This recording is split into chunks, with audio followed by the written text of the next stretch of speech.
Everyone আসসালামু আলাইকুম। আপনারা সবাই কেমন আছেন? আশা করি ভালো। দেখতে পাচ্ছেন আমার সব বাটি টাটি ধুয়ে ফেলছি পাখিদের, খাবারের বাটি এবং পানির বাটি, তারপরে ওদের কেজগুলো সব পরিষ্কার করে দিছি। আর ওরাও গোসল টোসল করতেছে, গোসলের পানিও দিয়ে দিব, একটু পরেই দেখতে পারবেন। আর এই হলো ওষুধের জায়গাটাও পরিষ্কার করতেছি। সব ওষুধগুলো এখানে নাই, নতুন ওষুধগুলো আরও একটা নতুন একটা সেলফের মতো করে একটা নতুন ওষুধ মেডিসিন কর্নার আর কি তৈরি করবো। এর জন্য আর কি এটা ভেঙে ভেঙে ফেলছে আর কি। সো দেখতে পাচ্ছেন আজকে তো ওয়েদারটা খুব সুন্দর, আর যার কারণে অনেক আলো সুন্দর, তাই চিন্তা করলাম যে সবাইকে আমার ফার্মে একটু ঘুরে দেখাই আর একটু কিছু ইম্পর্টেন্ট বিষয়ে কথা বলবো। সো আজকে মূলত আমি আমার পাখির আপডেটগুলো দিব, যে কী বাচ্চা টাচ্চা উঠলো, কী ডিম বাচ্চা পাচ্ছি, আর হলো কোন পেয়ার কী কাজ করতেছে এই সিজনে আর কি, আর কী ওষুধ দিচ্ছি এখন।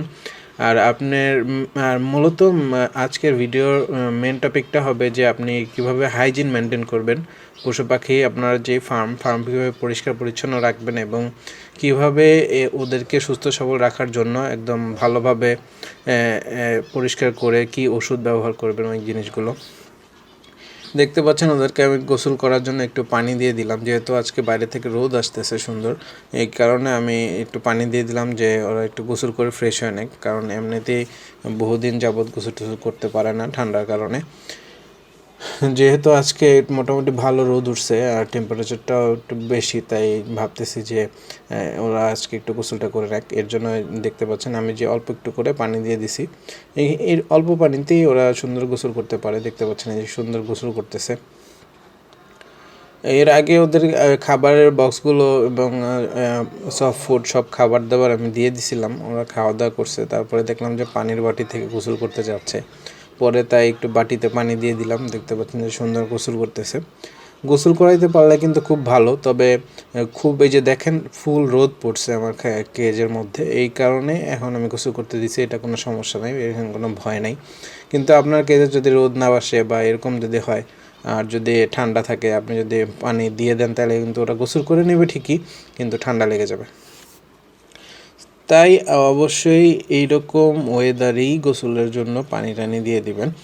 আর গোসলের পানি প্লেন ওয়াটার দিলেই ভালো। যদি আপনি মনে করেন যে না পাখিরা বেশি নোংরা, গায়ে কোনো পোকামাকড় আছে বা বিভিন্ন এনজাইম আছে, রোগ জীবাণু থাকতে পারে, সেই ক্ষেত্রে আপনারা সর্বোচ্চ একটা কাজ করতে পারেন, সেটা হলো যে ফিটকিরি পাওয়া যায়। ফিটকিরি যেমন ফিটকিরি দিয়ে পানি পরিষ্কার করে না, ওই ফিটকিরি পানির মধ্যে গুলে পানি একদম ভালোভাবে মিক্স করে নিয়ে ওই পানিটা ওদেরকে আপনি দিতে পারেন, তাইলে সুন্দর ওইটা যদি ওরা খাইয়েও ফেলে তাতে কোনো সমস্যা হবে না, এবং ওরা ওইটা দিয়ে গোসল করে নিতে পারবে। আর আমার মেডিসিন কর্নারের নতুন সেট আপটা নেক্সট ভিডিওতে দেখাই দিব। একদম সুন্দর করে একটা সেট আপ বানাইছি আমি, যদিও ওইটা ছোট হয়ে গেছে, কারণ এখন আমার অনেক পাখি, অনেক কিছু ফার্ম আগের মতো কিছুই থাকবে না। সামনের ভিডিওতে দেখবেন যে অনেক নতুন নতুন জিনিস আসবে, নতুন নতুন আইডিয়া আসবে, কিভাবে ফার্ম আরও ইউটিলাইজ করা যায়, আরও কীভাবে একটা ফ্ল্যাট বাসার বারান্দা থেকে আরও বেশি টাকা ইনকাম করতে পারবেন আপনারা, আমিও যেন পারি এবং আপনারাও যেন পারেন, সেটাই আমি আর কি চেষ্টা করতেছি একটা ভালো রেজাল্ট বের করার জন্য। সো ওর গোসল তো শেষ হচ্ছে না, গোসলটা শেষ হয়ে, আর এখন এই নিচে কেজে দেখতে পাচ্ছেন আমি কিন্তু পরিষ্কার করার পর আমার যে দুজোড়া এখানে ফিঞ্চ আছে নিচে, ওদের ওই কেজটা পরিষ্কার করে, আর ওরা দেখেন গোসলের পরে যে একজন ভেতরে ঢুকছে, ওদের ডিম আছে, আরেকজন হলো আপনার বাইরে থেকে দেখতেছে, পাহারা দিতেছে। আর ফিঞ্চ পাখিগুলোরও আমার রেজাল্ট আছে, ওরা ডিম বাচ্চা করতেছে। আর ওদেরকেও গোসল করাইছি, ওদেরকে একটু স্প্রে করে দিছিলাম, কারণ ওদের এখানে তো রোদ পড়ে না, অল্প একটু স্প্রে করে দিছি, যেহেতু একটু গরম আছে আজকে। দেখতে পাচ্ছেন ওই যে পানি খাচ্ছে ওরা। সফট ফুড দিয়ে দিছি। সফট ফুডে হলো আমি সব ধরনের ডাল, গম আর ছোলা বুট ইউজ করি, এগুলো এক রাত ভিজিয়ে রেখে তারপরে দিয়ে দিই। আপনি চাইলে সেদ্ধ করেও দিতে পারেন, ওটা ভালো, খারাপ হয় না। আর এটা হলো আমার কুলিং সিস্টেম, মানে ফ্যান, অটোমেটিক ফ্যানগুলো আমার সব কেজের মধ্যে ফ্যান, লাইট সব কিছু সেট করা, এবং সব কিছুই অটোমেটিক চলে। সো ওই এটা টেম্পারেচার অনুযায়ী ফ্যানগুলো নিজে নিজে কন্ট্রোল করে, আবার ফ্যানগুলো নিজে নিজে অফ করে দেয়, অন করে দেয় টেম্পারেচার অনুযায়ী। যদি টেম্পারেচার বেশি থাকে, গরম বেশি লাগে, তখন হলো ওরা চালু হয়ে যায়। আবার যখন টেম্পারেচার কমে যায় ঠান্ডা হয়ে যায় ওয়েদার, তখন আবার নিজে নিজেই বন্ধ হয়ে যায়। সো এটা নিয়ে ফুল ভিডিও তৈরি করা আছে, আপনি ডেসক্রিপশনে ভিডিও পেয়ে যাবেন। ভিডিওর লিঙ্ক আমি দিয়ে দিব কীভাবে ফ্যান সেট আপ করবেন আপনি। এটা করতে পারলে ভালো, পাখিদের জন্য খুবই ভালো, বিশেষ করে গরমের দিনে যখন 35-36 হয়ে যায় তখন পাখিদের খুবই কষ্ট হয়। তখন আপনারা যদি এই ফ্যানগুলো চালু করে দেন ওরা খুবই খুশি হয় এবং ভালো রেজাল্ট পাওয়া যায় তখনও, গরমের দিনেও। সো দেখতে পাচ্ছেন, আর এখানে কিছু কোয়েল আছে, আমার কোয়েল নিয়েই নতুন কিছু করতেছি আমি, যেটা মোটামুটি লাভজনক হবে আর পরিষ্কার পরিচ্ছন্নও রাখা যাবে। এইভাবে আর কি চিন্তা করে নতুন করে ডিজাইন করে বানাচ্ছি, যাতে একটা সুন্দর একটা ভিডিও আপনাদের দিতে পারি, সুন্দর একটা আইডিয়া দিতে পারি, যাতে করে আপনারা লাভবান হতে পারেন। এবং আমিও চিন্তা করতেছি যে ওদের থেকে কীভাবে কিছু আর্নিং বের করা যায়। আর উপরের পেয়ারটা থেকে আমার এখন ডিম আছে, বাচ্চাগুলো বের হয়ে যাবে, সামনের ভিডিওতে হয়তো বাচ্চাগুলো দেখতে পারবেন আপনারা। আর আমার ফার্মের জন্য সবাই মাশাল্লাহ বলবেন, দোয়া করবেন। ওরা খাচ্ছে, ওদের বক্সের মধ্যে হলো বাচ্চা আছে আমি যতদূর জানি। আমি ভিডিওর শেষে ক্লিপ লাগাই দিব, দেখব চেক করে যে আসলে কয়টা বাচ্চা ফুটলো ওদের জেব্রা ফিঞ্চের এবার। আর নিচের ওদের হলো 2 জোড়া ডিম আছে। আর ওই দেখতে পাচ্ছেন ওরা ডিম মানে রিসেন্টলি ডিম পারছে, যার কারণে হলো ওরা এখনও ঘর বানাইতেছে। আসলে একটা রশি দিয়ে দিয়েছিলাম বেঁধে, ওই রশিটা ওরা ছিঁড়ে ঘর বানানো শুরু করে দিচ্ছে। তারপর আমি কিছু বলি না, আচ্ছা বানাক, হয়তো ঘর বানানো পরিপূর্ণ হয় নাই ওদের। তারপর ওদের আসলে ঘর বানানো কখনোই পরিপূর্ণ হয় না আমি যতদূর জানি, কারণ যতই আপনি দিবেন দেখবেন ডিম থাকুক আর বাচ্চা থাকুক আবার কিছু মেরামত করবে আর না, আবার নিয়ে ঢুকানো শুরু করবে ওরা আর কি, এরকমই। জিনিসটা আসলে ভালোই লাগে। হ্যাঁ, সুন্দর রোদগুলো আসে তো ওরা এখানে খুবই স্বাচ্ছন্দ্যে থাকতে পারে। সো আমার পাখিগুলোর জন্য সবাই দোয়া করবেন, আর আপনাদের পাখিগুলো যেন ভালো থাকে সেই দোয়া আমি করি। আর জেব্রা ফিঞ্চের বর্তমান প্রাইস মোটামুটি ভালোই, এখন খারাপ না, বা মাঝখানে অনেক কমে গেছিলো, এখন আবার মোটামুটি বাড়ছে, কারণ মাঝখানে মানুষ জেব্রা ফিঞ্চ পালাই বন্ধ করে দিছিল দাম কমে যাওয়ার কারণে।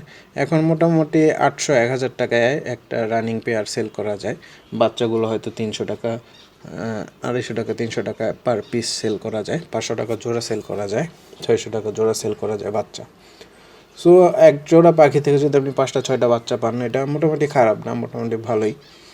আবার একটু আসছে লাইনে আর কি। আমি যদিও ফিঞ্চ পাখি বহু বছর ধরে পালি, আমার আগের ভিডিও যারা, আমার আগের সাবস্ক্রাইবার যারা, তারা নিশ্চয়ই জানবেন যে আসলে অনেক দিন যাবত আমি ফিঞ্চ পাখি পালি। ফিঞ্চ পাখির আমার একটা বড় কলোনি ছিল এই জায়গায়, ওই কলোনি ভেঙে আমি আবার আলাদা আলাদা করে নতুন পাখি আর কি।